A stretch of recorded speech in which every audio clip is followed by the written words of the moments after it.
السلام عليكم ورحمة الله تعالى وبركاته. الحمد لله رب العالمين. من لم يشكر الناس ولم يشكر الله. من لم يشكر الناس ولم يشكر الله. எவன் மனிதனுக்கு நன்றி செலுத்தியவனாக இல்லையோ அவன் அல்லாஹ்விற்கு நன்றி செலுத்தியவனாக ஆக மாட்டான். இது ஹதீஸ். நபி ஸல்லல்லாஹு அலைஹி வஸல்லம் அவங்க சொன்ன ஹதீஸ் என்னன்னா, இந்த ஹதீஸ்ல என்ன சொல்லியிருக்காங்க, எவன் ஒருத்தன் மனிதனுக்கு நன்றியுடையவனாக நடந்து கொள்ளவில்லையோ, நன்றி செலுத்தவில்லையோ, அவன் அல்லாஹ்விற்கு நன்றி செலுத்தியவனாக ஆகவே மாட்டான். புரியுதா? அப்போ ஒரு மனிதன் தொழுவாரு, ஓதுவாரு, திக்ர் திலாவத்தெல்லாம் செய்வாரு, சதக்கா ஜக்காத்தெல்லாம் கொடுப்பாரு, ஹஜ் செய்வாரு, உம்ரா செய்வாரு. ஆனா அவர் யாருக்கு நன்றி கடன் பட்டிருக்கிறாரோ, அவருக்கு உதவி உபகாரங்கள் யாராவது செய்திருந்தால் அந்த உதவி உபகாரம் செய்தவருக்கு இவர் நன்றியுடையவராக இல்லை என்றால், அவருக்கு நன்றி செலுத்தியவராக இல்லை என்றால், அந்த மனிதர் எவ்வளவுதான் அல்லாஹ்விற்கு நன்றி செலுத்தினாலும் அவர் அல்லாஹ்விற்கு நன்றி செலுத்தியவராக ஆக மாட்டார்னு நபி ஸல்லல்லாஹு அலைஹி வஸல்லம் சொல்லியிருக்காங்க. அப்ப இங்க நன்றிங்கிறது எவ்வளவு முக்கியம் தெரியுதா? கேட்டுதானே? திருக்குறள்ல வரும் இல்ல, என் நன்றி கொன்றார்க்கும் உய்வுண்டாம் உய்வில்லை செய் நன்றி கொன்ற மகர்க்கு. இங்க ஹதீஸ்ல மன் லம் யஷ்குரின் நாசி வலம் யஷ்குரில்லா, எவன் மனிதனுக்கு நன்றி செலுத்தியவனாக ஆக மாட்டானோ அவன் ஒருபோதும் அல்லாஹ்விற்கு நன்றி செலுத்தியவனாக ஆக மாட்டான். அப்ப இங்க நன்றி செலுத்தக்கூடிய அந்த செயல், அந்த நன்றி எவ்வளவு முக்கியத்துவமானது அப்படிங்கிறத விளக்கறதுக்கு சூரத்து தௌபால அல்லாஹ் சில விஷயங்களை, சில ஆயத்துக்களை சொல்லுவான். அதுல குறிப்பா முனாஃபிகீன்களை பத்தி தான் சொல்றான். யார பத்தி? முனாஃபிகீன்கள். நிஃபாக் நயவஞ்சகம், முனாஃபிக் நயவஞ்சகர், முனாஃபிகீன் நயவஞ்சகர்கள். அப்ப இந்த நயவஞ்சகர்களை பத்தி தான் அல்லாஹ் சூரத்து தௌபால சில விஷயங்களை சொல்லுவான். இப்ப நயவஞ்சகர்னா யாரு? உள்ளத்தில் ஒன்றை வைத்துக்கொண்டு பேச்சிலே வேறொன்றை பேசுவார். உள்ளத்திலே வேறொரு விஷயத்தை வச்சிருப்பாரு, அவருடைய நாவு வேற விஷயத்தை வேறு விதமாக உள்ளத்தில் இருப்பதற்கு எதிராக பேசும். அப்ப அந்த நயவஞ்சகருடைய உள்ளத்துல என்ன இருந்துச்சுன்னு சொன்னா, குஃபருடைய நிலை அவருடைய உள்ளத்தில் இருந்துச்சு. இறை நிராகரிப்பு இருந்தது. இறைவனை அல்லாஹ்வை அவர்கள் ஏற்றுக்கொள்ளவில்லை. ஆனால் வாயளவில் நாங்கள் அல்லாஹ்வை ஏற்றுக்கொண்டோம் என்று சொல்லிக் கொண்டிருந்தாங்க. அல்லாஹ்வும் அல்லாஹ்வுடைய ரசூலையும் அவர்கள் உள்ளத்தளவில் ஏற்றுக்கொள்ளாமல் இருந்தார்கள். ஆனால் உதட்டளவில் அவர்கள் கூறினார்கள், நாங்கள் அல்லாஹ்வையும் அல்லாஹ்வுடைய ரசூலையும் ஏற்றுக்கொண்டோம் என்று பொய்யாக சொல்லிக் கொண்டிருந்தார்கள். உண்மையில் அவர்கள் அல்லாஹ்வையும் ஏற்றுக்கொள்ளவில்லை, அல்லாஹ்வுடைய ரசூல் ஸல்லல்லாஹு அலைஹி வஸல்லம் அவர்களை ஏற்றுக்கொள்ளவில்லைன்னு அல்லாஹ் அங்க வெளிச்சம் போட்டு சூரத்து தௌபால காட்டுவான். அப்ப அப்பேற்பட்ட அந்த முனாஃபிகீன்கள் என்ன பண்றாங்க? முதல்ல முனாஃபிகினுடைய அடையாளம் பார்த்துருவோம். முனாஃபிகின்களுடைய அடையாளம் 3. பேசினால் பொய்யையே பேசுவான், வாக்குறுதி கொடுத்தால் மாறு செய்வான், அமானிதத்தை மோசடி செய்வான். இந்த 3 குணங்களும் எவனிடம் இருக்கிறதோ அவன் முனாஃபிக் என்பதற்கு அடையாளம்னு ஹதீஸ்ல இருக்கு. அப்போ ஒரு மனுஷன் அதிகமாக பொய் பேசக்கூடியவனாக, எதற்கெடுத்தாலும் பொய் பேசக்கூடியவனாக இருந்துட்டு இருந்தா அவனுடைய உள்ளத்துல நிஃபாக் இருப்பதற்கான, நயவஞ்சகத்தனம் இருப்பதற்கான அடையாளம்னு ஹதீஸுடைய கருத்தாவதா? அந்த ஹதீஸின் படி அவன் பொய்யன், முனாஃபிக் தான், நயவஞ்சகன் தான்ங்கிறதுக்கு, பொய்யன் நயவஞ்சகன் தான் அப்படிங்கிறதுக்கு அது ஆதாரமாயிரும். அப்படிதானே? அந்த பொய்யோட மட்டுமல்ல, அவர் என்ன பண்ணுவான்? அடுத்து வாக்குறுதி கொடுத்தான்னு வச்சுக்குவேன், மாறு செய்வான். ஒரு விஷயத்தை அவங்க கூட நம்ம ஏதோ ஒப்பந்தம் போட்டுக்கிட்டோம், இல்லை நமக்கு ஏதோ ஒரு வாக்குறுதி தரான், இல்லைங்க நான் கண்டிப்பா இதை செய்வேங்கிறான், இல்லைங்க கண்டிப்பா நான் இப்படி உங்களுக்கு செஞ்சிட மாட்டேங்கன்னு ஒருத்தன் சொல்றான், இல்லை உங்கள்கிட்ட வாங்குறது நீங்க கொடுங்க நான் இதை கரெக்டா பத்திரமா திருப்பி தரேன்னு சொல்றான். இப்படி ஏதாவது ஒண்ணு நமக்கு வாக்குறுதி கொடுப்பான், செய்வேன்னு சொல்லி கொடுத்துருப்பான். இல்லாட்டி உங்களுக்காக நான் அப்படி செஞ்சிட மாட்டேங்க பயப்படாதீங்கன்னு சொல்லி ஒரு நம்பிக்கையை கொடுத்துருப்பான். மொத்தத்துல நமக்கு நம்பிக்கையை கொடுக்குற மாதிரி கொடுத்துட்டு நம்ம முதுகுல குத்துறன்னு சொல்லுவோம் இல்ல பேச்சு வழக்குல, அது போல ஒரு நன்றி கட்டத்தனமான ஒரு செயல் அவன் செய்வான். என்னது? அவன் கொடுத்த வாக்குறுதிக்கு அவனே மாற்றமா செயல்படுவான்.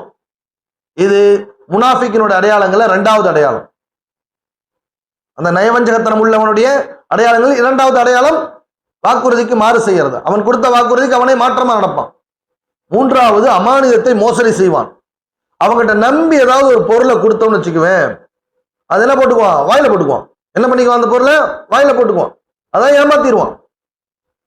நீ கொடுக்கவே இல்லைன்றுவான், நீ எப்ப கொடுத்தேங்குவான், இல்ல கொடுத்த பொருளுக்கு பகரமா இல்லை இதுதான் கொடுத்தேங்குவான். சரியா இல்லையா? கொடுத்த பொருளை பாழாக்கிட்டு நீ கொடுக்கும் போதே இப்படித்தான் இருந்துச்சுங்குவான். இல்ல குறிப்பிட்ட தொகையை வாங்கிட்டு இல்ல நீ இவ்வளவுதான் கொடுத்தேன்னு கம்மியா குறைச்சு சொல்லுவான். இப்படி நாம கொடுத்து வைக்கக்கூடிய அமானித பொருட்களை அவன் மோசடி செய்வான். பொருட்கள் மட்டும் அமானிதம் அல்ல, அல் மஜாலிசு பில் அமானத்தின் இன்னொரு ஹதீஸ்ல இருக்குது, சபையில் பேசக்கூடிய விஷயங்களும் அமானிதம்.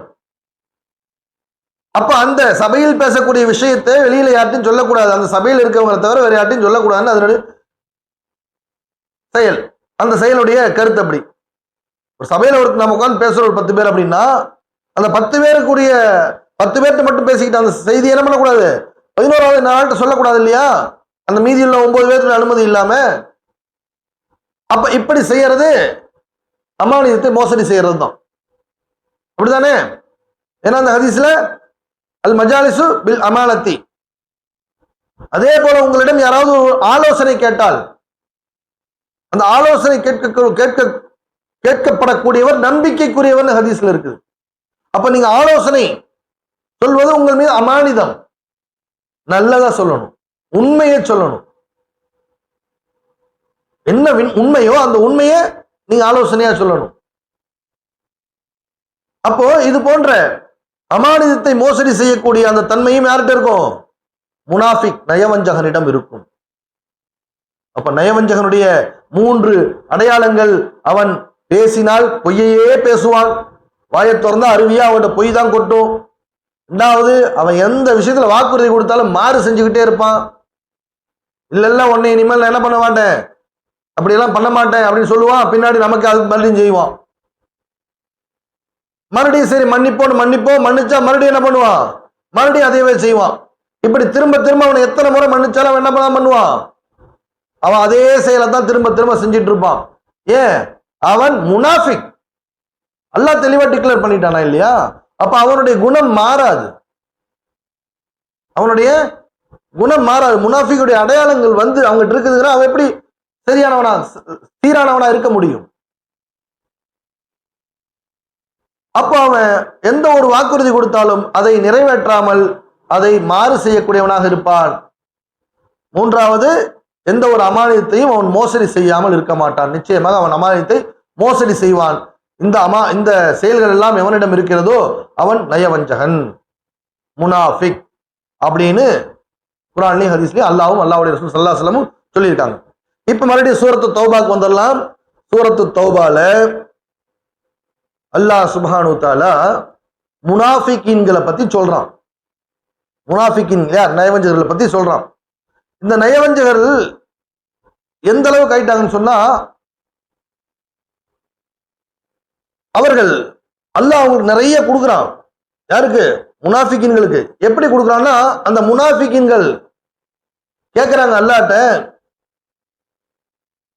யாரெல்லாம் நீங்க நிறைய கொடுத்தீங்கன்னா, நீ எங்களுக்கு நிறைய செல்வங்களை கொடுத்தாய் என்றால் நாங்கள் என்ன செய்வோம், நல்வழியில் உன்னுடைய தீனுக்காக, உன்னுடைய தீன் வழியில் நாங்கள் நற்காரியங்களுக்காக நிறைய செலவு செய்வோம், அதன் காரணமாக நாங்கள் நல்லோர்கள் உள்ளவர்களாக ஆகிவிடுவோம் அல்லவா ஆகவே எங்கள் ரப்பே ரஹ்மானே எங்களுக்கு நிறைய செல்வத்தை கொடுப்பாயாகன்னு மன்றாடி அல்லாஹ்ட்ட கேட்கிறாங்க.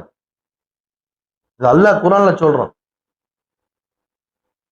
இப்படி கேட்கும்போது அல்லாஹ் சுப்ஹானஹு வ தஆலா அந்த முனாஃபிகீன்களுக்கு, அந்த நயவஞ்சகர்களுக்கு, அவர்கள் நயவஞ்சகர்கள் என்று அல்லாஹ்வுக்கு ஏற்கனவே தெரியுமா தெரியாதா? கண்டிப்பா தெரியும். ஆனாலும் உம்மத்துக்கு வெளிச்சம் போட்டு காட்டணும் இல்ல, அப்ப இருந்த சஹாபாக்களுக்கு வெளிச்சம் போட்டு காட்டணும் இல்ல. ஏன் இருந்ததெல்லாம் அங்காளி பங்காளி சொந்தக்காரன் தான், நண்பர்கள் தானே, நண்பர்களும் சொந்தக்காரர்கள் தான் இருந்தாங்க. அது இல்லாம மற்ற சொந்தம் இல்லாதவங்க சிலர் இருந்தாங்க. அப்ப யார் யாரெல்லாம் அவங்களுடைய உள்ளத்துல நிஃபாக் என்னும் நயவஞ்சகத்தனத்தை ஒளித்து வைத்துள்ளார்கள் என்பதை அல்லாஹ் அப்போது இருந்த நபி ஸல்லல்லாஹு அலைஹி வஸல்லம் அவர்களுக்கும் சஹாபாக்களுக்கும் வெளிச்சம் போட்டு காட்டுவதற்காக அல்லாஹ் அவர்களுக்கு என்ன பண்றான்? அவருடைய பிரார்த்தனையை அங்கீகரித்து அவர்களுக்கு செல்வங்களை வாரி வழங்குறான். அவர்களுக்கு செல்வங்கள் வாரி வழங்கப்பட்ட பின் அவர்கள் செல்வந்தராயிடுறாங்க இல்லையா? இப்ப செல்வந்தராயிட்டு அதே செல்வத்தை கொண்டு சஹாபாக்களுக்கும் நபி ஸல்லல்லாஹு அலைஹி வஸல்லம் எதிராகவும் தீனுல் இஸ்லாத்திற்கு எதிராகவும் அவர்கள் செயல்பட தொடங்கிட்டாங்க. எப்படி? மறைவா நபி ஸல்லல்லாஹு அலைஹி வஸல்லம் முன்னாடி, சஹாபாக்கள் முன்னாடி வரும்போது நாங்கள் அல்லாஹ்வைத்தான் நம்புறோம், அல்லாஹ்வின் சத்தியமாக நாங்கள் அல்லாஹ்வைத்தான் நம்புறோம், அல்லாஹ் தான் எங்களுடைய இறைவன், நீங்கள் தான் நபி அப்படின்னு சொல்லிட்டு இங்க அல்லாஹ்மே சத்தியமே செய்யறாங்க. ஆனா அவருடைய உள்ளத்துல என்ன இருக்கு? குஃப்ரு, இறை நிராகரிப்பு இருக்குது. இது அல்லாஹ் சூரத் தௌபால குர்ஆன்லயே சொல்றான். இப்படி இருந்துகிட்டு இந்த இஸ்லாமியர்களுக்கு, சஹாபாக்களுக்கு, இந்த இஸ்லாமிய சமூகத்துக்கு தொல்லை தரக்கூடிய மனிதர்களாகவும் இருக்கிறாங்க. பின்னாடி பேக்கெண்ட்ல இஸ்லாமியருக்கு யார், இஸ்லாத்துக்கு யாரெல்லாம் விரோதியா இருக்காங்களோ அவங்களுக்கு இவங்க எக்கனாமிக்கலா என்ன பண்றாங்க? உதவிகளை செய்யறாங்க. அல்லாஹ்ட்ட கேட்டு வாங்கினதுக்கு நல்லறங்கள் செய்து நாங்க நல்லவர்களா ஆகிறதுக்கு எங்க கொடுன்னு கேட்டாங்க. ஆனா இங்க என்ன செய்யறாங்க? இஸ்லாத்தை அழிப்பதற்காக, இஸ்லாமியரை கொள்றதுக்காக தவறான வழியில, இஸ்லாத்துக்கு எதிரான வழியில செலவு செஞ்ச, அவங்களுக்கு உதவி உபகாரம் செஞ்சு இவர்களும் சிலர் பகிரங்கமாக என்ன பண்றாங்க? இஸ்லாமியர்களுக்கு எதிராகவும் செயல்படுறாங்க. இப்போ அல்லாஹ் கேட்கிறான், இவங்களுக்கு நான் செல்வம் கொடுத்ததெல்லாம் எதுக்கு? இவங்க இது போல செய்யறதுக்கு தான் நான் கொடுத்தேனாங்க அல்லாஹ் குர்ஆன்ல. இவங்களுக்கு எதுக்காக நான் கொடுத்தேன்? இவங்க எதுக்காக கேட்டாங்க என்கிட்ட? எனக்கு யா அல்லாஹ் நாங்க வறுமையில் இருக்கிறோம், எங்களுக்கு நீ கொடு, எங்களுக்கு நிறைய செல்வத்தை கொடுத்தீங்கன்னா அந்த செல்வத்தை வச்சு நாங்கள் உன்னுடைய நல்லடியார்களாக வாழ்வோம், உன்னுடைய தீனுக்காகவும் இன்னும் நல்ல காரியங்களுக்காகவும் செலவு செய்து உன்னுடைய நல்லடியார்கள் கூட்டத்தில் நாங்களும் இணைவதற்கு இது ஏதுவாக இருக்கும், உதவியாக இருக்கும். ஆகவே எங்களுக்கு நிறைய செல்வங்களை கொடுன்னு அல்லாஹ்விடம் கேட்டு வாங்கிய பிறகு அப்படியே நேர் மாற்றமா நடக்க ஆரம்பிச்சிட்டாங்க. அப்ப அல்லாஹ் கேட்கிறான், இதுக்காகத்தான் நான் இவங்களுக்கு கொடுத்தனா அப்படின்னு அல்லாஹ் ஆயத்தை இறக்குறான். சொல்லிட்டு அந்த ஆயத்துல அல்லாஹ் சுப்ஹானஹு வ தஆலா சொல்றான், இவங்க என்ன பண்ண மாட்டாங்க? நேர்வழிக்கெல்லாம் வரமாட்டாங்க. இவருடைய உள்ளத்துல என்ன மறைச்சு வச்சிருக்கிற ரகசியத்தை நான் அறிவேன், இன்னும் அவங்க ரகசியமா பேசிக்கிறது நான் அறிவேன். நபியே, இவர்கள் ஒருபோது நேர்வழிக்கெல்லாம் வரமாட்டாங்க, இவங்க நேர்வழிக்கு வரவே மாட்டாங்க. ரெண்டாவது, இவங்களை கொண்டு நீங்க கவலைப்படாதீங்க, இவங்களுக்காக நீங்க யார் நபிசல்லல்லாஹு எப்படியாவது அவங்களும் தீன்தாரிகளாக ஆயிரணும், ஈமான்தாரிகளாக ஆயிரணும், சாலிஹீன்களாக ஆயிரணும்னு நபிசல்லல்லாஹு கவலைப்பட்டாங்க. அல்லாஹ்விடம் அவர்களுக்காக பாவ மன்னிப்பும் கோரினார்கள். நபிசல்லல்லாஹு அல்லாஹ்ட்ட அந்த முனாஃபிக்குகளுக்காக என்ன பண்றாங்க? பாவ மன்னிப்பும் கேட்கறாங்க. யார் கேட்கறா? நபிசல்லல்லாஹு கேட்கறாங்க. யார்கிட்ட? அல்லாஹ்ட்ட. யாருக்காக? நயவஞ்சகர்களுக்காக, அந்த கேடுகட்டவர்களுக்காக அல்லாஹ்விடம் நாயகம் ஸல்லல்லாஹு அலைஹி வஸல்லம் மன்றாடுகிறார்கள் பாவ மன்னிப்பிற்காக. அல்லாஹ் சொல்றான், நபியே, நீங்கள் அவர்களுக்காக பாவ மன்னிப்பு கோருவதும் கோராமல் இருப்பதும் சமமேதான். அந்த முனாஃபிக்கின்கள் என்று சொல்லக்கூடிய அந்த நயவஞ்சகர்களுக்கு ஆதரவாக, சாதகமாக நீங்கள் அவர்களுக்காக வேண்டி என்னிடம் பாவ மன்னிப்பு கோருவதும் கோராமல் இருப்பதும் சமமேதான்ங்கிறான். நபி ஸல்லல்லாஹு அலைஹி வஸல்லம் அல்லாஹ் இடத்துல ஒரு விஷயத்தை கேட்டா இல்லைன்னு அல்லாஹ் சொல்லுவானா? ஒரு மனுஷனுடைய பாவத்தை மன்னிக்க சொல்லி அல்லாஹ் கேட்டா, அல்லாஹ் இடத்துல நபி ஸல்லல்லாஹு அலைஹி வஸல்லம் கேட்டா அல்லாஹ் மாட்டேனா சொல்லுவான்? ஆனா அல்லாஹ் இந்த இடத்துல முனாஃபிக்கின்களுக்கு என்ன பண்றான்? நபியே, நீங்கள் கேட்டாலும் பாவ மன்னிப்பு கேட்டாலும் கேட்காவிட்டாலும் சமம்தான், நான் அவர்களை மன்னிக்க மாட்டேன்கிறான். மன்னிக்க மாட்டேன்னு சும்மா இடத்துல சும்மா விட்டுறல, நபியே நீங்கள் 70 முறை அவர்களுக்காக மன்னிப்பு கோரினாலும் நான் அவர்களை மன்னிக்கவே மாட்டேன். இன்னைக்கு குர்ஆன்ல ஆதாரம் இருக்கு. அப்போ அவர்களுடைய நிலை மிக பயங்கரமானதாக இருக்கும். அவருடைய முடிவு யார்? அந்த முனாஃபிக்கினுடைய முடிவு. அவர்களுக்காக நான் நரகத்தை சித்தப்படுத்தி வைத்திருக்கிறேன். நரகில் அவர்கள் முகங்குப்புற வீழ்வார்கள், வீழ்த்தப்படுவார்கள், போடப்படுவார்கள். அல்லாஹ் அப்படியே அந்த லைன் அப்படி சொல்லிக்கிட்டே வருவோம். இன்னைக்கு இது சஹாபாக்கள் வாழ்ந்த காலத்துல அந்த முனாஃபிக்கின்கள் அப்ப சொல்லப்பட்ட அந்த வார்த்தையா இருந்தாலும் இது கியாமத் வரைக்கும் குர்ஆன் பொருந்தக்கூடியது தானே. இன்னைக்கு எத்தனையோ பேரு நம்ம சமூகத்துல இஸ்லாமியர்கள் சொல்லிக்கொண்டு, இறை விசுவாசிகள் ஈமான்தாரிகள்னு சொல்லிக்கொண்டு அல்லாஹ்விடம், யா அல்லாஹ் எனக்கு நிறைய செல்வத்தை கொடு, எனக்கு அதிகமான வருமானத்தை கொடு, அதிகமான வியாபாரத்துல லாபத்தை கொடு, நான் என்னுடைய என்னை செல்வ செழிப்புள்ளவனாக ஆக்கு, என்னை செல்வ செழிப்புள்ளவனாக ஆக்குனீன்னா நான் என்ன பண்ணுவேன்? தீனுடைய காரியங்கள் நிறைய செலவு செய்வேன், இன்னும் தான தர்மங்கள் நிறைய செய்வேன், நற்காரியங்கள் ஈடுபடுறதுக்கு நற்காரியங்களுக்கு நிறைய செலவு செய்வேன், அதன் காரணமாக உன்னுடைய நல்லடியார்கள் கூட்டத்தில் நானும் ஆயிக்குவேன்னு இன்னைக்கும் கேட்கக்கூடியவர்களுக்கு தானே செய்றாங்க. அதுல சிலருக்கு அல்லாஹ் கொடுத்தான்னு சொன்னா எல்லாரும் இல்ல, அந்த முனாஃபிக் தன்மை உள்ள அந்த சிலர் என்ன ஆயிடுவாங்க? அவர்களுக்கு தன்மையே முனாஃபிக் தனம் தானே. வாக்குறுதிக்கு மாறு செய்யறது. நீங்க அல்லாஹ் இடத்துல தானே வாக்குறுதி செஞ்சிருக்காங்க.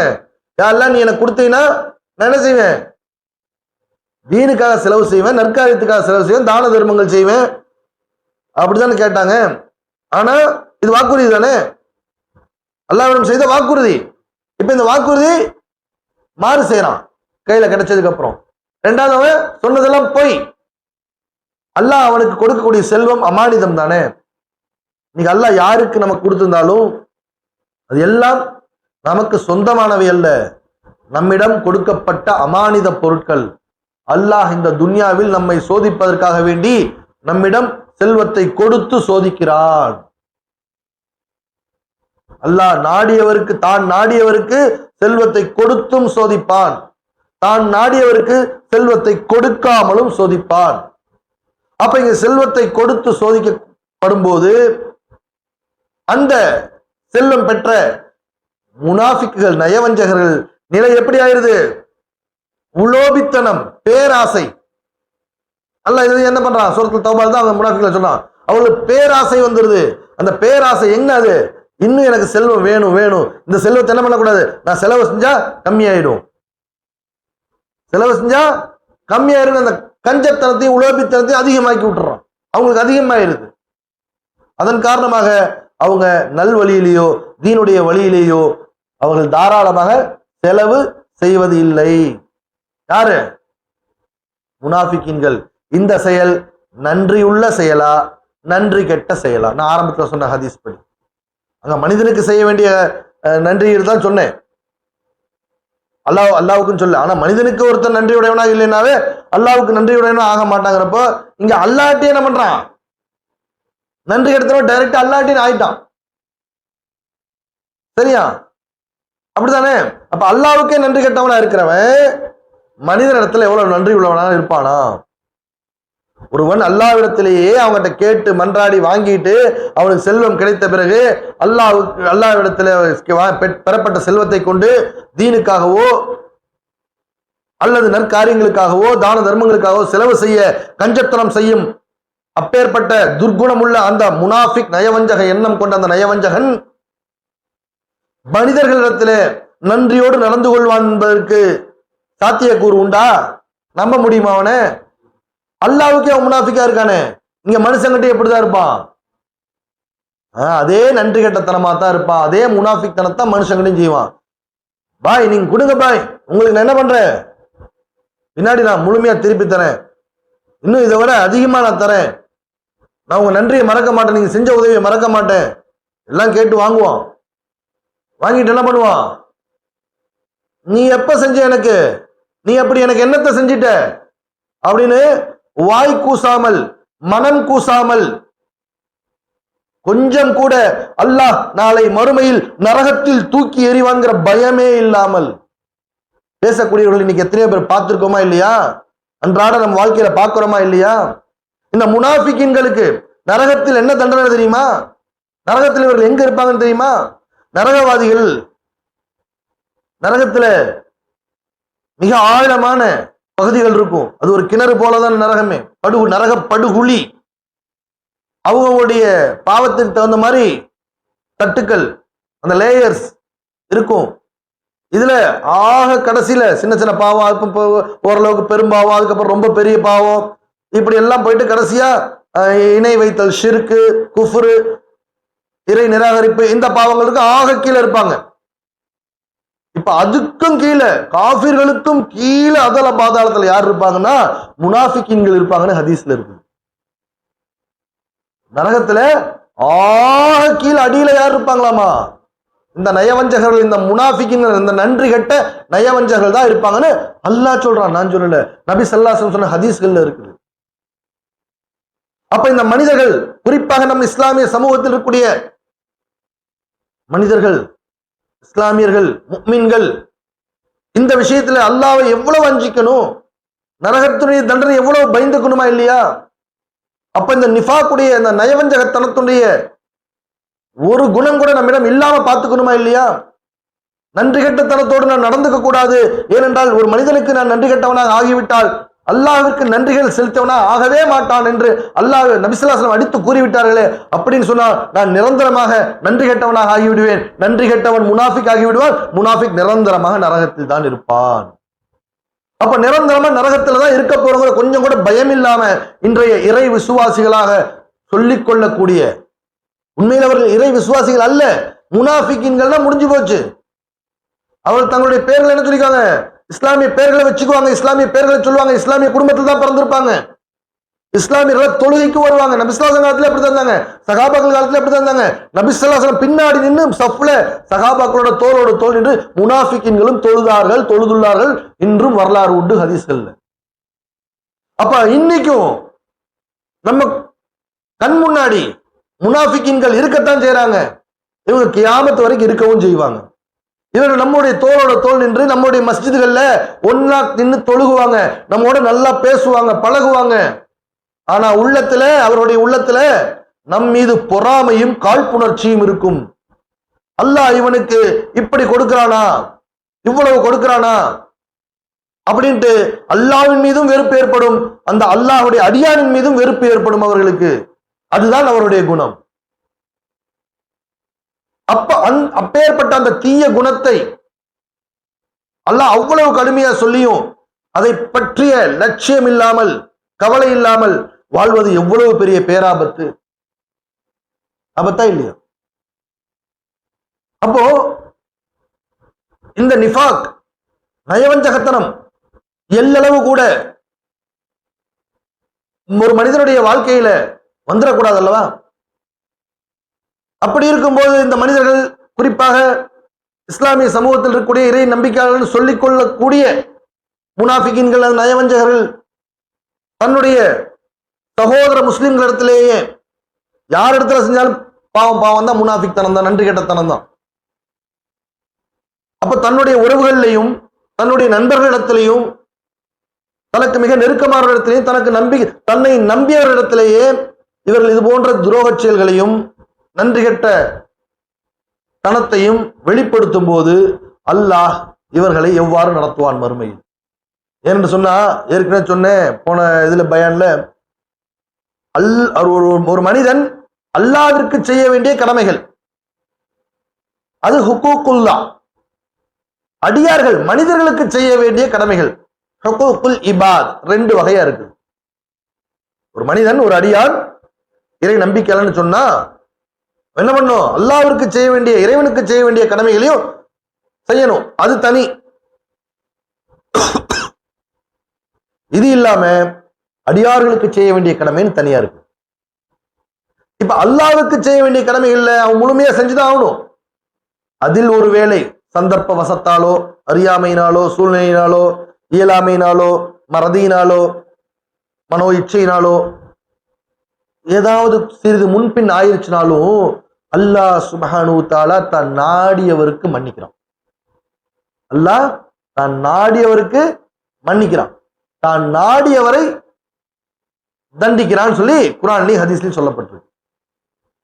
அது அல்லாஹ்விற்கு செய்ய வேண்டிய கடமைகள்ல ஒரு மனிதன் முன்பின் ஆக்கிட்டு குறை வச்சுட்டா, செய்யாம விட்டுட்டா, சரிவர செய்யாம விட்டுட்டா, இதுவே ஹுக்கூக்குல் இபாத், அடியார்களுக்கு செய்ய வேண்டிய கடமை.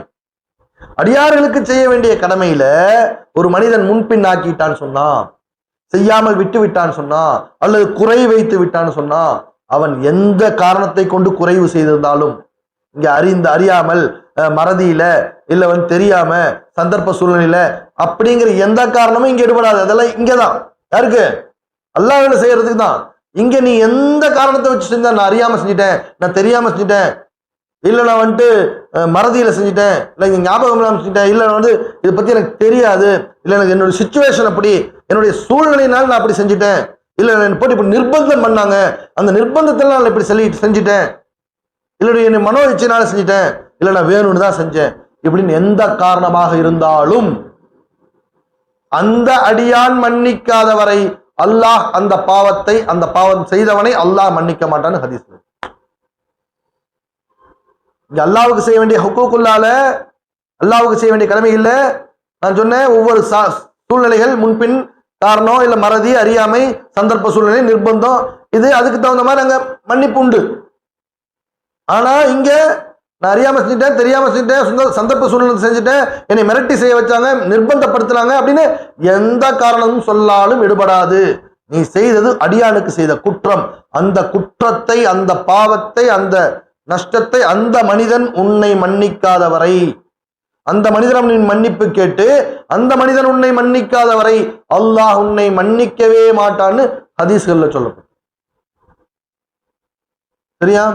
அப்போ இவ்வளவு தெளிவான ஆயத்துகளும் ஹதீஸ்களும் வரலாறுகளும் இருந்தும் இன்னைக்கு நம் சமுதாயத்தில் இருக்கக்கூடிய மக்கள் மனம் போன போக்குல வாழ்ந்துட்டு இருக்கிறது அவர்களுடைய மறுமைக்கும் இம்மைக்கும் எவ்வளவு பெரிய ஆபத்து. ஆபத்தா இல்லையா?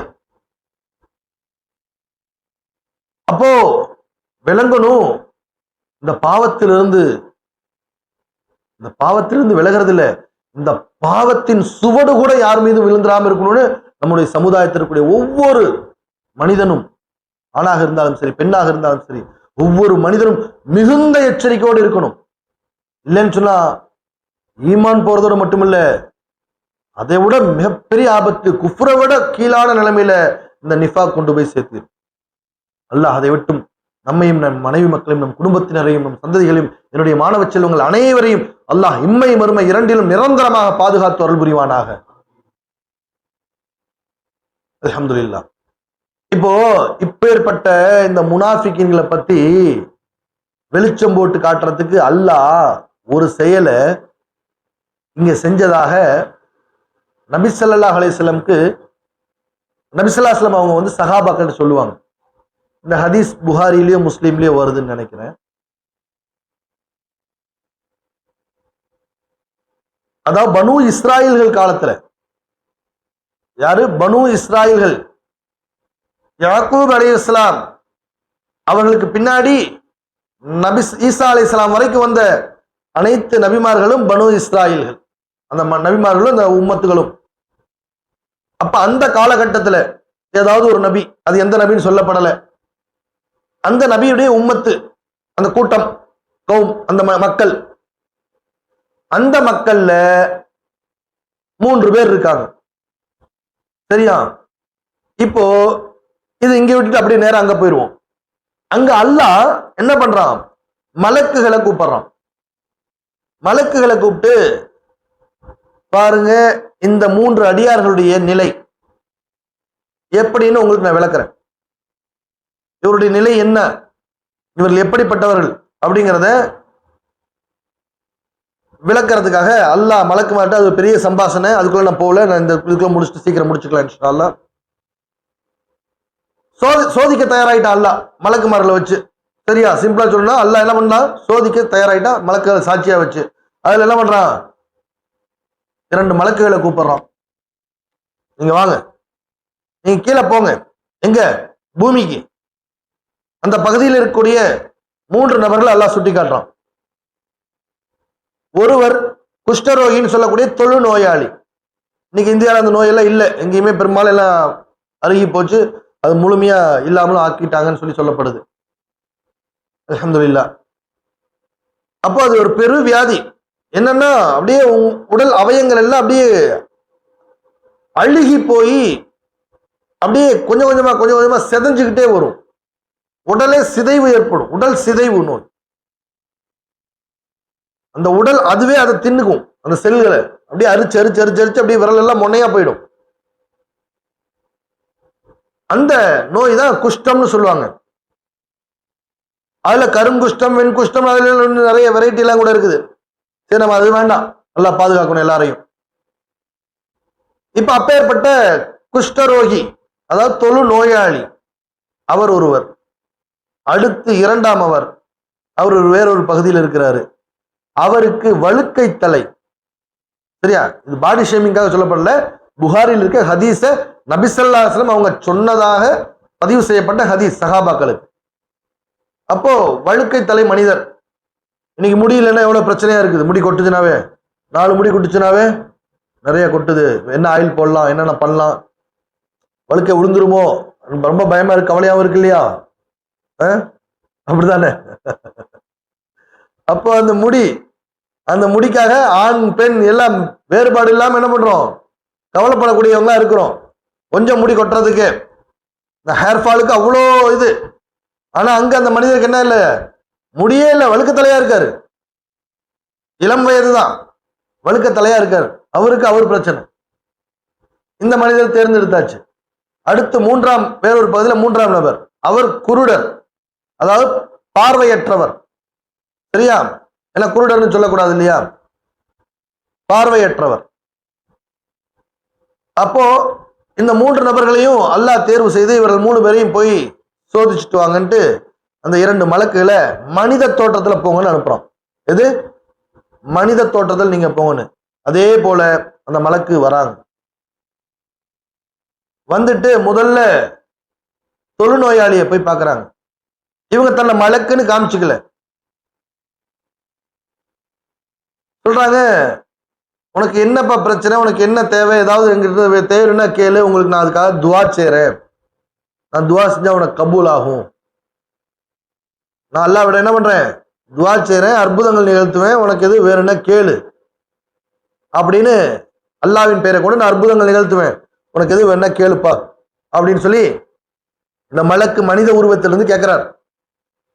கேட்கும்போது, அப்படியா, பாருங்க, என்னுடைய உடல் எல்லாம் அழுகி போய் தொழுநோயால கஷ்டப்பட்டு இருக்கிறேன், என்னுடைய குடும்பத்தார்கள் கூட என்னை சேர்த்திக்கல. இப்போ மக்கள் எல்லாம், என்னுடைய சமூக மக்கள் எல்லாம் என்ன பண்ணாங்க, என்னை துரத்தி அடிச்சு நான் ஊரை விட்டு ஒதுங்கி இப்படி பக்கத்துல வர மக்கள் பக்கத்திலே வர முடியாத அளவுக்கு நாற்றம் எடுத்து அழுகி கொண்டிருக்கிறது என் உடல். இது சுகமானா போதும், இது எனக்கு ஷிஃபாவானா போதும், இதுல இருந்து நான் நிவாரணம் பெற்றால் போதும், இதை விட எனக்கு வேற என்ன வேணும் அப்படின்னு சொல்லி அந்த மனிதர் சொல்றார். யாரு? தொழுநோயாளி. உடனே அந்த மலக்கு தன்னுடைய கரத்தை கைய வச்சு அந்த மனிதரை தடவுறாரு. தடவுன உடனே கொஞ்ச நேரத்துல உடனே சுகமாயிடுறாரு. அதாவது நல்ல ஆரோக்கியமான மனிதனாக மாறிடுறாரு. தொழுநோய் வர்றதுக்கு முன்னாடி இருந்துச்சுல, அதை விட இன்னும் பளபளப்பான மேனியாளராக, அந்த ஸ்கின் க்ளோவா நல்லா இதா இருக்கிற மாதிரி ஆயிடுறாரு. ராஜானுபவா ஆயிட்டார். அவராலே நம்ப முடியல, ஒரே ஆனந்தம், கலகால் புரியாத ஒரு பேரானந்தத்தில் நிக்கிறாரு. இப்ப மறுபடியும் மலை கேட்கிறார், வேற என்ன வேணும் அப்படின்னு. இதை விட எனக்கு வேற என்ன வேணும், இதை விட வேற ஏதாவது வேணுமா, இதுவே எனக்கு பெரிய உபகாரம் அல்லவா அப்படிங்க. இல்லப்பா, இது உனக்கு ஆரோக்கியத்துக்கு ஓகே, உன்னுடைய வாழ்வாதாரத்துக்கு ஏதோ வேணும்ல, கேளு, அதனையும் நான் தரேன். அப்படியா, அப்படின்னா எனக்கு ஒரு ஒட்டகம் கொடுங்க, எனக்கு ஒரு ஒட்டகம் கொடுங்க, அதை வச்சு நான் பொழைச்சுக்கிறேன்னு கேட்கிறாரு. அதை வைத்து நான் பிழைத்துக் கொள்கிறேன்னு கேட்கிறாரு. இப்ப அந்த மலக்கு துவா செய்றாரு அல்லாஹ் இடத்துல. கர்ப்பம் தரித்த ஒரு பெண் ஒட்டகை அந்த இடத்துல உடனே தோன்றுது. இந்த ஒட்டகத்தை அவருக்கு அன்பளிப்பாக கொடுத்துட்டு அந்த மலக்கு கிளம்பிடுறாரு. அடுத்து வழுக்கை தலையாக இருந்தோம் சொன்னோம் இல்லையா, அந்த மனிதர் இடத்துல போறாங்க. அவர்கிட்ட போய் இவர்கிட்ட சொன்ன மாதிரியே பேசுறாங்க. பேசிட்டு, உனக்கு ஏதாவது செய்யணும்னு தோணுது, உனக்கு என்னப்பா வேணும் கேளுப்பா அப்படிங்கிறாங்க. அப்படியா, எனக்கு என்னுடைய வழுக்கை தலைதான் பிரச்சனையாக இருக்கிறது, என்னை இந்த வழுக்கத்தலையா இருக்கும்போது பார்க்கும்போது மக்கள் என்னை கேலி செய்றாங்க, எனக்கும் ரொம்ப மன உளைச்சலா இருக்குது, சங்கடமா இருக்குது, என்னுடைய தலையில் நிறைய கேசம் ரோமம் முடி இருக்கணும் அப்படின்னு சொல்லி அந்த மனிதர் ஆசைப்படுறார். அதை கேட்கிறார் அந்த மலக்கிட்ட. உடனே அந்த மலக்கு அவருடைய தலையை தடவுறாரு. அவருக்கு அபரிமிதமான ரோமங்கள், அந்த முடி, தலைமுடி நல்ல அடர்த்தியா கருகருன்னு அவருக்கு வந்துருது. அவர் தொட்டு பாட்டு அவருடைய பேரானந்தம், அவருக்கு அழகால் புரியல. அது முதல் மனிதரை போறவே ரொம்ப வானத்துக்கு பூமிக்கு துள்ளி குதிக்கிறவன் அவ்வளவு ஆனந்தப்படுறாரு. இப்போ மலக்கு கேட்கறாங்க, வேற என்னப்பா உனக்கு வேணும்? எனக்கு இது ஒண்ணுதாங்க பெரிய குறை, இதனாலேயே நான் மக்கள் மத்தியில் உளவாடுறதுக்கு எனக்கு சங்கடமா இருந்தாலும் ஒதுங்கி ஒதுங்கி போனால்தான் நான் இப்படி கடந்துட்டு இருக்கேன் தனிமையில. இப்ப நான் எங்க வேணாலும் நான் சுத்துவேன், எங்க வேணாலும் போவேன், என்னுடைய வாழ்வாதாரம் ஒன்றும் பெரிய விஷயம் நான் பார்த்துவேன். இல்ல உன்னுடைய வாழ்வாதாரத்துக்கு வேற ஏதோ கேளு, நான் தரேன். அப்படின்னா எனக்கு ஒரு மாடு கொடுங்கன்னு கேட்கிறாரு. அந்த மலக்கு துவா செய்றார் எல்லா இடத்துல. ஒரு கர்ப்பம் தரித்த பெண் பசு மாடு அங்க தோன்றுது. அதை அன்பளிப்பா அந்த மனிதருக்கு கொடுத்தார். கொடுத்துட்டு மறுபடியும் கிளம்பிட்டாரு. கிளம்பி போனா அந்த பார்வையற்ற மனிதர், மூன்றாம் மனிதர் அங்க போய் சேர்றாரு. அந்த மனிதர்கிட்ட இதே மாதிரி முந்தைய 2 பேர்கிட்ட பேசின மாதிரியே பேசுறாரு. உனக்கு என்னப்பா வேணும் சொல்லுப்பா, நாங்க செய்யறேன். எனக்கு என்னங்க, அல்லாஹ் எல்லாமே அல்ஹம்துலில்லாஹ் கொடுத்தா இருக்கிறான். ஆனா என்ன இல்லை, கண் பார்வை இல்லை. அதனால இரவா பகலான்னு எனக்கு தெரியாது. இந்த பூமியில இந்த உலகத்துல எவ்வளவோ வண்ணமயமான பூக்கள் எல்லாம் இருக்குது, இன்னும் அழகழகான காட்சிகள் உண்டு. சூரியன் இருக்கு, நட்சத்திரம் இருக்கு, வானம் இருக்குது, நிலவு இருக்குது, மலைகள் இருக்குது, கடல் இருக்குது, குளம் இருக்குது, ஏரி இருக்குது, ஆறு இருக்குது, கடல் இருக்குது. இன்னும் மனிதர்கள் பல வகையில் இருக்கிறாங்க, பல வகையான மிருக ஜாதிகள் இருக்குது, கால்நடைகள் இருக்குது, தங்கம் இருக்குது, வெள்ளி இருக்குது. ஆனா இது எதுவுமே என்னால பார்த்ததே இல்லைங்க. கேட்டிருக்கிறேன், சில வாசை நுகர்ந்திருக்கிறேன், ஆனா எதுவுமே என்ன பண்ணல, பார்த்ததில்லை. இதெல்லாம் பார்க்கணும்னு எனக்கு ஆசை, இதெல்லாம் பார்க்கணும்னு எனக்கு ஆசைங்கிறார். அப்படின்னு என்ன அர்த்தம்? அவரு கண் பார்வை வேணும். உடனே அந்த மலக்கு அவருடைய முகத்தில் இருக்கக்கூடிய கண்கள்ல கையை வச்சு தடவுறாரு. தடவுனே அவருடைய கண்கள் ஒளி பெற்றது, கண் பார்வை வந்தது. அவர் மிகவும் ஆனந்தம் அடைகிறார். முதல் 2 பேர்த்திட்ட பேசின மாதிரி இவர்கிட்டையும் கேட்டு வேற ஏதோ உனக்கு வேணுமான்னு கேட்கும்போது இவரு அவங்க சொன்ன மாதிரியே இதை விட எனக்கு வேற என்ன வேணும், எனக்கு எதுவுமே தேவையில்லைங்கிறார். இல்ல உன்னுடைய வாழ்வாதாரத்துக்கு ஏதாவது கேளு. அப்படி என்றால் எனக்கு ஒரே ஒரு ஆடு கொடுங்க, ஒரே ஒரு ஆடு கொடுங்க. உடனே அந்த மலக்கு எல்லா இடத்துல துவா செய்றாரு. ஒரு ஆடு, கர்ப்பம் தரித்த பெண் ஆடு வந்து நிக்குது. ஏதோ அன்பளிப்பா கொடுத்தாரு. கொடுத்துட்டு போயிட்டாரு. போயிட்டு சில பல வருடங்கள் ஆயிடுச்சு. மலக்கு மறுபடியும் எங்க போயிட்டாரு? எல்லா இடத்துல போயிட்டாரு இல்லையா? சில பல வருடங்கள் கழித்து பார்க்கும்போது மிகப்பெரிய ஒட்டக பண்ணைக்கு சொந்தக்காரரா இருக்காரு. யாரு? தொழுநோயாளி. இரண்டாம் அவர் வழுக்கை தலையர், மிகப்பெரிய மாட்டுப்பண்ணைக்கு அதிபதி, மிகப்பெரிய பெரிய மாட்டுப்பண்ணை வச்சு நடத்திட்டு இருக்காரு. அவ்வளோ பெரிய செல்வம் சேர்ந்தது. அல்லாஹ் ஏன்னா வளக்கூடிய துவா அவரு சும்மா கொடுக்கல, கொடுத்துட்டு அல்லாஹ் உனக்கு இதுல பரக்கத்து செய்வானான்னு 3 பேர் துவா செஞ்சாங்க. அதை சொல்ல மறந்துட்டேன். அது கொடுத்து என்ன பண்ண, அல்லாஹ் உனக்கு இதுல பரக்கத்து செய்வானான்னு துவாவும் செஞ்சாங்க அந்த மலக்கு. அந்த மலக்குடைய துவாவின் காரணமாக அல்லாஹ் ஏற்கனவே சோதிக்க தானே அனுப்புனா, அது காரணமா பள்ளி பெருகுது. மிகப்பெரிய பண்ணை, ஒட்டக பண்ணை அவருக்கு. இவரது மிகப்பெரிய மாட்டு பண்ணை. மூன்றாம் அவருக்கு மிகப்பெரிய ஆட்டு பண்ணை. சரியா? இப்படி மிக பெரும் செல்வந்தர்களாக ஆயிட்டாங்களா? வயசும் பாதி தாண்டிடுச்சுன்னா பல வருஷங்கள் ஆயிடுச்சு. இப்போ மீண்டும் அல்லாஹ் கூப்பிட்டு அந்த மலக்குகளை போய் அவங்ககிட்ட தர்மம் கேளு, அவங்ககிட்ட போய் தர்மம் கேளுன்னு சொல்லி அனுப்பும். இப்போ அதே போல அந்த மலக்கு மனித தோட்டத்துல வராங்க, வறியவருடைய தோட்டத்துல, யாசகருடைய தோட்டத்துல வராங்க. வந்துட்டு முதல்ல இந்த தொழுநோயாளி இருந்து ஒட்டகம் பண்ண வச்சிருக்காருல, இப்ப ஒட்டகை பண்ணை அதிபர் முதலாளியா கூட்டிட்ட வந்து எனக்கு ஏதாவது அல்லாவிற்காக வேண்டி எனக்கு ஏதாவது தர்மம் செய்யுங்கள் கேட்க. அதெல்லாம் ஒண்ணுமில்ல, போ அப்படிங்கிறாரு. யாரு? ஒட்டக பண்ண முதலாளி. இல்ல அல்லாஹ் உங்களுக்கு இவ்வளவு கொடுத்துருக்கான்ல, நான் ரொம்ப வறுமையில் இருக்கிறேன், எனக்கு ஏதாவது சின்ன தர்மம் செய்யுங்க, அதை வச்சு நான் பொழைச்சிக்குவேன்ல, எனக்கு ஒரு பெரிய உதவியா இருக்கும்ல அப்படின்னு சொல்லி கேட்கும்போது, இதெல்லாம் நான் என்னுடைய உழைப்பினால் சம்பாதித்தவை, என்னுடைய உழைப்பினால் சம்பாதித்தவை, இதில் நான் உனக்கு எதுக்கு தரணும், உனக்கு தான் தர முடியாது போ அப்படின்னு சொல்லி திட்டி அனுப்பிச்சிடுறார். திட்டி போங்கிறார். அப்ப அந்த மலக்கு சொல்றாரு, உன்னுடைய முந்தைய நிலை நினைவு இருக்குதா மனிதா? நீ ஒரு காலத்தில் தொழுநோயாளியாக இருந்தாய், உணவிற்கு ஏதும் இல்லாதவனாக இருந்தாய். அப்படி இருக்கும்போது உனக்கு அல்லாஹ் அதை சுகப்படுத்தி, அந்த நோயிலிருந்து உன்னை சுகப்படுத்தி நிவாரணம் கொடுத்து, உனக்கு ஜீவனத்திற்காக இப்படி ஒட்டகத்தையும் கொடுத்து அதுல பல்கி பெருக அருட்கிருமையும் செஞ்சானே, அந்த நன்றியை மறந்துட்டு நீ இவ்வாறு நடந்து கொண்டாய் அல்லவா, இவை அனைத்தையும் அல்லாஹ் மீண்டும் பறித்து கொள்வானாக, உன்னை மீண்டும் உன்னுடைய பழைய நிலைக்கே உன்னை திருப்பி விடுவானாக அந்த இடத்துல மலக்கு சொல்லிட்டார். உடனடியாக அவருடைய அனைத்தும் மறைந்து விட்டது. அவர் மீண்டும் தொழு நோயாளியாக ஆகிவிட்டார்.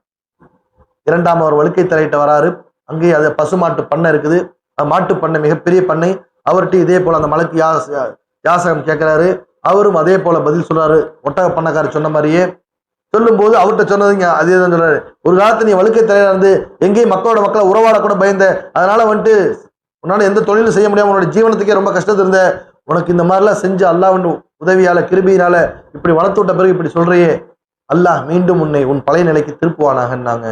அந்த மலக்கு மீண்டும் அவன் வழுக்கை தலையராகிவிட்டான். அவருடைய செல்வங்கள் அனைத்தும் அழிந்தன.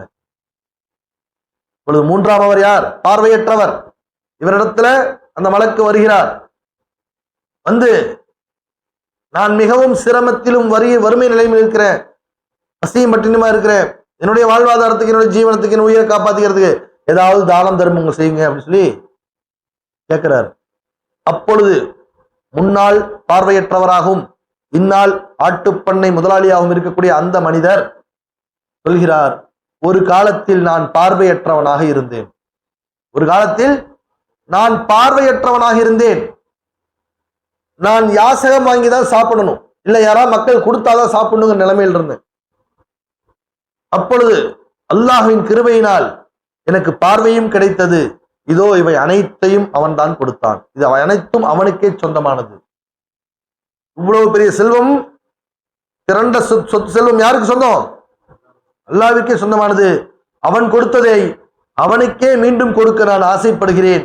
ஆகவே உங்களுக்கு இதில் எவ்வளவு வேண்டுமோ அவ்வளவையும் எடுத்துக்கொள்ளுங்கள், உங்களுக்கு எவ்வளவு வேண்டுமோ அவ்வளவை இதிலிருந்து எடுத்துக்கொள்ளுங்கள், மீதம் உள்ளதை விட்டால் போதும், அது எனக்கு போதும், அல்ஹம்துலில்லாஹ். அப்ப அந்த மலக்கு சொன்னாரு, அவங்க முந்தைய 2 பேர்த்துக்கு நான் போனேன், அவங்க 2 பேரும் இப்படி நடந்துக்கிட்டாங்க, அவங்களை அல்லாஹ் மீண்டும் பழைய நிலைமைக்கு ஆளாக்கிட்டான். ஆனா நீ நன்றி மறக்கவில்லை. உன்னுடைய ரப்பு அல்லாஹ் சுப்ஹானஹு வ தஆலா உனக்கு செய்த உபகாரத்தை நீ நன்றி மறக்கவில்லை. ஆகவே உன்னுடைய இந்த செல்வம் அனைத்தையும் நீயே வைத்துக்கொள், இன்னும் இதிலே அல்லாஹ் உனக்கு அபரிமிதமான பரக்கத்தை செய்வானாகன்னு அந்த மலக்கு சந்தோஷமா துவா செய்றார். துவா செஞ்சுட்டு போயிட்டார். இது என்ன விளங்குது? அல்லாஹ் சுப்ஹானஹு வ தஆலா உங்ககிட்ட கொடுக்கிற செல்வம் நீ மட்டும் வச்சு வாழ்றதுக்காக இல்ல, அதிலிருந்து பிற மக்கள், இயலாதவர்கள், இல்லாதோர், தேவையுற்றவர் அல்லது நோயாளிகள், வறியவர்கள், யாசகர்கள், இவர்கள் எல்லாத்துக்கும் அதுல பங்கு இருக்கு. நீ சம்பாதிச்சதுல இத்தனை பேத்துக்கு பங்கு இருக்கு, அதையும் சேர்த்தா அல்லாஹ் அவங்ககிட்ட கொடுக்குறான். நீ பெரிய செல்வந்தனா இருக்குன்னா அது உனக்கு மட்டுமானதல்ல, உன்னுடைய சந்ததிகளுக்கு மட்டுமானதல்ல. அதுதானே ஜகாத் உணர்த்துது, அதுதானே குர்பானி உணர்த்துது. அப்ப அல்லாஹ் அநேக ஆயத்துகளை மத்தாட்சிகளும் குர்ஆன்ல சொல்லி இருக்கிறான், ஹதீஸ்கள் ஏராளமாக இருக்குது. அதெல்லாம் ஒண்ணு தெரிஞ்சுக்காம இருக்கிறோம், தெரிஞ்சவங்க அதை செயல்படுத்த தயங்குறோம். காரணம் பேராசை, கருமித்தனம், மறுமை பற்றிய பயம் இல்லை, அல்லாஹுடைய அச்சம் இல்லை. அல்லாஹ் பாதுகாக்கணும். அது போன்ற நிலை இருந்தால் அந்த தொழுநோயாளிக்கும் வழுக்கை தலையருக்கும் அல்லாஹ் செய்ததை போல நம் சமூகத்தில் இருக்கும் இது போன்ற நயவஞ்சகத்தனமும் நன்றி கட்டத்தனமும் அல்லாஹ்விடம் செய்யக்கூடிய அப்பேற்பட்ட அந்த மனிதர்களுக்கு அல்லாஹ் மீண்டும் அதே நிலைக்கு தள்ள ரொம்ப நேரம் ஆகாது. ஏன்னா அது பனு இஸ்ராயல் காலத்தில் நடந்த சம்பவத்தை நபி ஸல்லல்லாஹு அலைஹி வஸல்லம் சொல்லி காட்டுறாங்க. நபிசல்லாஹுடைய உம்மத்துங்கனால அல்லாஹ் விட்டு வச்சிருக்கிறான். உங்கனால இல்ல, உங்களுக்காக இல்ல, நபி ஸல்லல்லாஹு அலைஹி வஸல்லம்காக விட்டு வச்சிருக்கிறான். விட்டுறல. மறுமையில் பிடிப்பான். இவ்வுலகிலும் நாடினால் நாடியவரை பிடிப்பான். அப்போ அல்லாஹ் சுப்ஹானஹு தஆலா நமக்கு கொடுத்திருக்கக்கூடிய சொத்து செல்வங்கள் நமக்கானது மட்டுமல்ல, அதில் வறியவர்களுக்கும் இல்லாதவர்களுக்கும் மிஸ்கின்களுக்கும் பக்கீர்களுக்கும் அதில் ஒரு சிறு பகுதி பங்கு இருக்கிறத உணர்ந்து அது போன்ற காரியங்கள்ல செய்யறது நீங்கள் அல்லாஹ்விற்கே செய்த உபகாரமாகும். அல்லாஹ் அது அழகிய கடன்கிறான். நீ இல்லாதவருக்கும் தேவையிருக்கும் கொடுக்குறீல்ல, அது நீ அல்லாஹ்வுக்கு செய்யற அழகிய கடன். அல்லாஹ் குர்ஆன்ல சொன்னா, ஹதீஸ்ல இருக்குது. புரியுதா? அல்லாஹ் பாரு உன்கிட்ட கடன் கேட்கிறான், அவன் கொடுத்தது நீ திருப்பி அவனுக்கு தரது கடனாமா. அவன் எப்படி தயால குணம் உள்ளவங்க, இதை விட சான்று வேணுமா? சரி, கொடுக்கறத கொண்டு அவனா இது பண்ண போறான், அது உனக்குத்தான் இன்னும் பல மடங்கு பெருக்கி தர போறான், அதை கொண்டு மறுமையில் உனக்கு பேருபகாரம் செய்ய போறான்னு அர்த்தம். அப்படித்தானே? அப்ப இதெல்லாம் விளங்கி அல்லாஹ் சுப்ஹானஹு தஆலாவுடைய நல்லடியார்களாக, அவன் நேசிக்கும் அவனுடைய அவுலியாக்களாக நாமும் நம் மனைவி மக்களும் நம் குடும்பத்தாரும் நம் சந்ததிகளும் என்னுடைய மாணவ செல்வங்கள் அனைவரும் வாழ்வாங்கு வாழ்ந்து அல்லாஹ்வுடைய நற்காரியங்களுக்கும் அல்லாஹ்வுடைய நல்லடியார்களுக்கும் வாரி வழங்கக்கூடிய வள்ளல்களாக அல்லாஹ் நம் அனைவரையும் ஆக்கி வைத்து அவனுடைய சொந்த அவுலியாக்களாக நம் அனைவரையும் பொருந்திக் கொள்வானாக. ஆமீன் ஆமீன் ஆமீன் யா ரப்பல் ஆலமீன். அஸ்ஸலாமு அலைக்கும் வரஹ்மத்துல்லாஹி தஆலா வபரகாத்துஹு.